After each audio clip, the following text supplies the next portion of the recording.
All right, everybody, welcome to the Scho-Zone. It's your host, Ryan Schofield, coming at you live from the green screen studio that I have going here. Today's topic at hand again is going to be Shohei Ohtani and the gambling scandal that we discussed in our last episode. And as most baseball or just most baseball fans have been pretty glued to this, I feel. People from outside of baseball, they're chiming in as well. So Ohtani finally confronts, or not confronts, but addresses the media, does it with a new interpreter by his side, and does it reading a prepared statement in which he said that he has never bet on sports, and that Mizuhara stole from him and told lies and yada yada. Nothing big. Basically, what it was is it was a prepared statement that was most likely written by lawyers, which Ohtani then read off and then had translated with the new guy who seems to be I don't know. I think I like him already a lot more. Mizuhara, I was, kind of staying away from any types of jokes because earlier on we did not know as much. Not that we know that much more, but at least having heard Ohtani talk, and I'm going to take what I got from what Ohtani said and tell you why I have at least leaned in a direction, or yes, mostly made up my mind. But Mizuhara, he kind of looks like, would you describe his haircut as a Japanese Pete Rose? I mean, that was the first thing. I mean, at one point in time, looking at a picture of two guys side by side, I was like, wait, I am a degenerate, okay? I live in that degenerate world. Looking at the two side by side, hate to judge a book by its cover, but I'm sorry, if I was going to guess which one the degenerate was between Mizuhara or Ohtani, I was always going to take Mizuhara. Now, where I'm really going to go with Ohtani now is that, and I can't believe it took me a little while to even come up with this idea here, but one of the added layers to this case or this scenario that makes this unique from everything else is we have somebody that does not speak English in the center of it. Or, he has teammates that says he speaks it okay, but I do think that most foreign athletes do actually pretend to not speak English just for these reasons, actually, so they do not have to talk to the media. But either way, he normally goes to a translator. Even if he does speak English, it's probably at a very, very, very remedial level. I doubt he's able to listen to this and follow along and nod along and agree with me. But if he did, that'd be fucking awesome, shall we? We'd have you on as a guest anytime. But if the person, I mean, I'm just trying to think for it because there's a couple of questions that people that still think that Shohei gambled on baseball or not, or gambled in general, not necessarily gambled on baseball, but the people that still think Ohtani is a degenerate are still going to have, and they are very, very valid questions. The first being, why did the story change? And second being, how did the man get a $4.5 million line of credit? Um, it makes it's pretty self-explanatory to me now that the reason that the story changed is that the guy in question was indeed a liar. Okay. If what was being alleged now, and now what is coming out of Shohei's mouth himself, which by the way, those aren't just words, those words carry some weight to them, and I'll get to that in a minute. But if he is going to say that he's the liar, or if we're saying that this man lied, well then yeah, no shit, the story changed. He wasn't telling the truth. And it is crazy to think that he could have been speaking out of both sides of his mouth, no pun intended. I mean, like literally speaking and figuratively speaking out of both sides of his mouth, where how would Shohei Ohtani have made arrangements with this bookie without the interpreter there? The guy, I mean, that's always the interpreter's always been involved in this story. So can he possibly have a degenerate is an addict and they will find a way to get what they want. I am sure he had been playing both sides of this. And also the idea that how does he not notice this money unnoticed? I have read from other interpreters, and I'm just trying to think of this myself. If you dropped me off in Japan tomorrow, I'm going to trust the person that they gave me that's you know assimilating me, or however you want to put this. I'm going to have to go based on what they're doing. They're probably going to see a lot of how I do things. And apparently it's not uncommon for translators in foreign countries to really be that hands-on with their life. I'm not going all of that just yet, but the idea that the very first story, why the story had changed, well, that means if you take the first story out of the equation, because we are now ruling that as fiction, well, now there's no changing of story, and the story is the same. The guy stole. Now, how does he steal the money? That's going to be remain to be seen. But the thing is that Shohei Ohtani, it's not that you just say, oh, this guy stole from me, and that's that. That is now being investigated by the feds. They are going to actually have to prove that he has stolen this. This guy is now facing 20 years in jail. Previously, he was only facing 5 years, which, by the way, the whole thing that this whole reason this all got started was from a bookie being raided. Shohei Ohtani has never been a person of interest. In this case, his name was seen on the wire transfers, I believe, but ultimately the IRS are investigating Mizuhara, the interpreter, and the bookie. So once he is now stated that he has not done it, now this is, I know that what's anyone's going to say, oh, but Pete Rose said he didn't bet. Well, this is a little different. There was 2,000 pages of evidence against Pete Rose. So I understand it is still a little bit suspect, and we do not have any defined evidence on there. But again, when we have a liar in play here, what's to say he's not? I mean, how is there any way this bookie is verified? I mean, if this guy, maybe he was running hot one time, maybe Ohtani pays him a little bit more than the $300,000 that is being reported. Maybe there's some cash on the table. But the way it sounds like Shohei Ohtani doesn't even know money exists. I was hearing that he when he was back in Japan was making millions of dollars, and he still lived in the dorm room or the dorms that the team stayed at, and basically had an allowance of a couple $1,000s a month. And everyone's first thing they want to say, again, yes, this is the same guy who, if people want him to be the degenerate gambler they're depicting him to be, the same guy who took a $680 million deferral. Now, I did ask somebody, what would you think about that? And someone said, well, maybe he's trying to hide himself from his own. Maybe he's trying to bankrupt his future. Again, gambling, for now, I went a little deeper with it. Gambling is not, I've seen some Japanese resentments. I saw the figure somewhere, 2.2% of Japanese suffer from a gambling addiction. But I also know, and it doesn't mean that it doesn't happen, but I've also seen that sports wagering is not the big typical type there. So it would be really, for Ohtani to be that in that deep betting soccer, that's just, it doesn't ring true to me. I mean, anybody being in, as somebody who gambles, I still can't imagine anybody, but I can, yeah.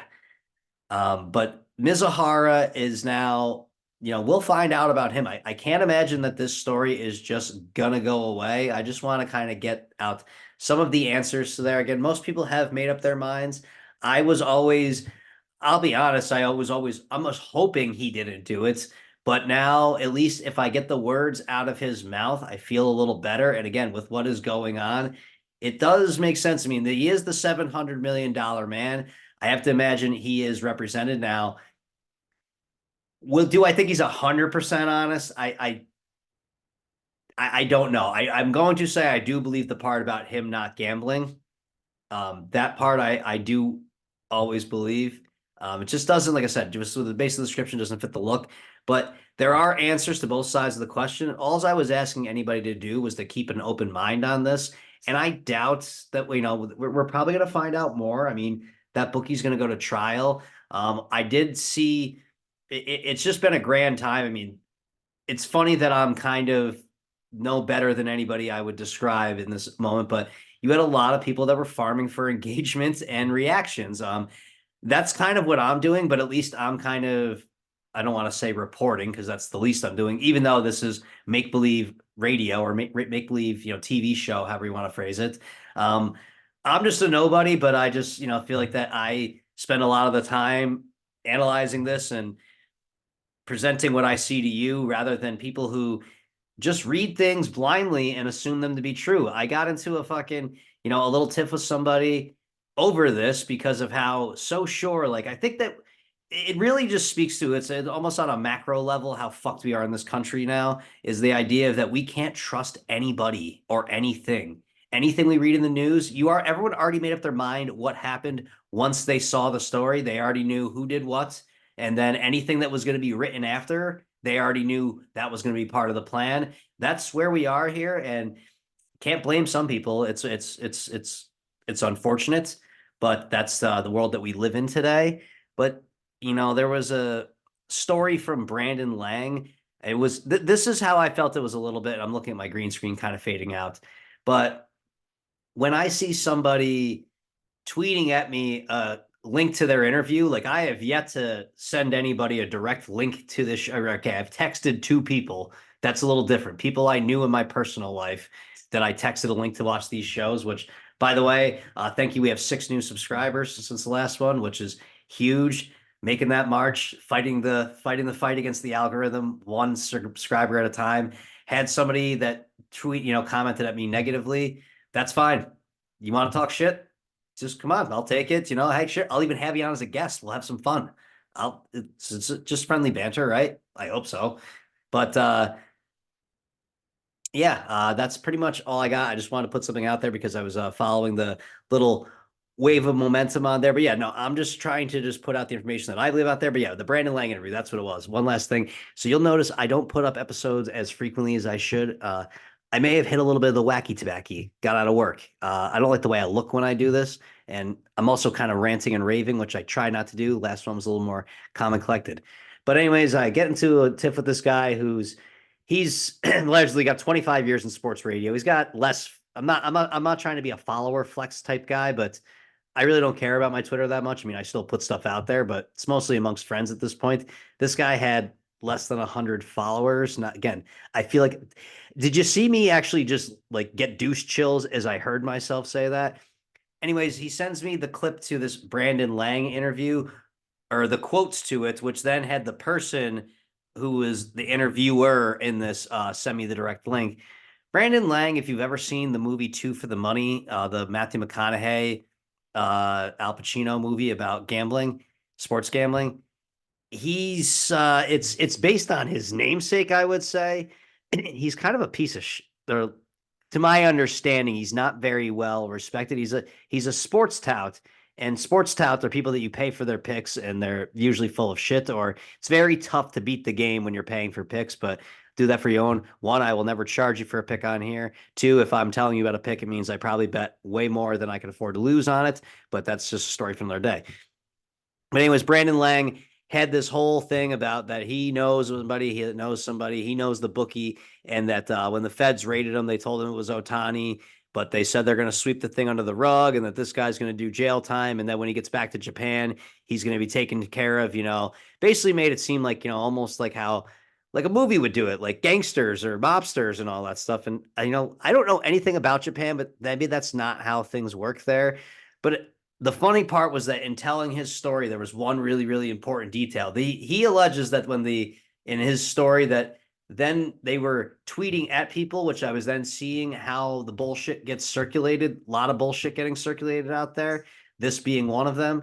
That part of the story that felt true to me, if you do happen to listen to the clip of Brandon Lang, if you listen to these clowns show, it was like 23 minutes long. And at the last 5 minutes he's in there, he says that the story that we've all agreed to is at least that the bookie and Ohtani had no contact. So this story was that the feds raided the bookie's house, and when they do, they find the bookie's phone and they go through and there's all this Japanese shit is actually how he describes it. And they asked him, "What's all this?" And he just tells them. Again, I don't know how these things go, but I don't imagine that when the feds raid your house that if you're smart, you say anything to them at all. But two, the big thing that got to me was that if Ohtani is actually the one that's doing the gambling, but he has to go through the interpreter, why would there be any Japanese on his phone? I asked this to the person that was sharing that out there, and he said, maybe anytime somebody answers in these in this crazy scandal we have here, whenever you get a hard answered question like that, or just a pretty straightforward question, and your answer is maybe, and as he said, maybe they were translating it or they were doing it inconspicuously so it'd be harder to detect or something along those lines. And I was like, yes, maybe that's was it. A lot of bullshit out there. I'm just trying to sort through it for you. Anyways, thank you for anybody who has tuned in throughout my little rants of these during this saga here. Hopefully there's not much more for me to discuss on this, but as I sit here now on March 26th at night, I am going to say I do not believe that Shohei Ohtani is a degenerate gambler. I'm going to believe his side of the story, that the bookie is in fact a thief and a liar, and you have the right to believe what you believe. The beautiful thing is that the investigation that will be happening with Mizuhara or the unfolding time will be revealed. And if I'm wrong on this one, well, I'm gonna have to dust out this is why I'm doing this, is because I mostly want to have a record of things I thought, one of these days I'm gonna be an old man and I'm gonna probably not remember some of this shit. And I might have this to look back on. And if I can get a few more people, if people enjoy listening to this, if I'm a source of news for you, or if you find me entertaining, then hit the like button, subscribe, drop a comment. And they're on the baseball season. I'm going to try and maybe do one day of a live format, one day of a recorded. We'll see what happens, and I'll try and get better at the production with this, unlike the shitty green screen. But thank you for tuning into the Scho Zone, and good luck with you on opening day.